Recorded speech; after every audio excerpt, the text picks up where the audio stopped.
الله أكبر الله أكبر الله أكبر। মানুষের ভালোবাসা যতই সুন্দর হোক না কেন, তা একদিন মুছে যাবে, বদলে যাবে কিংবা ভুলে যাবে। কিন্তু আল্লাহর ভালোবাসা তা চিরন্তন, অবিনশ্বর আর সীমাহীন। যখন তুমি দুনিয়ার ভিড় থেকে সরে গিয়ে নীরবে রাতের আধারে সেজদায় পড়ে আল্লাহর কাছে কান্না করো, সেদিন আকাশের ফেরেশতারা তোমার নাম লিখে রাখে, তোমার জন্য রহমতের দরজা খুলে যায়। আল্লাহর ভালোবাসা এমন এক ভালোবাসা যেখানে প্রত্যাখ্যান নেই, আছে শুধু গ্রহণ। যেখানে দুঃখ নেই, আছে শুধু শান্তি। যেখানে ভয় নেই, আছে শুধু নিরাপত্তা। তুমি যখন শুধু মানুষের সন্তুষ্টির জন্য কাজ করো, তখন হৃদয় ক্লান্ত হয়ে পড়ে।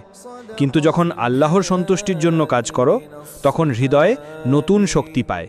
কারণ জানো, আল্লাহ কখনো তোমার চেষ্টা বৃথা যেতে দেন না।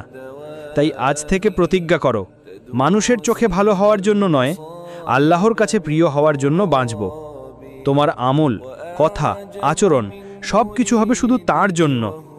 এইভাবেই একদিন তুমি বুঝতে পারবে, আল্লাহর ভালোবাসাই সেই আলো যা অন্ধকার জীবনকেও রঙিন করে তোলে।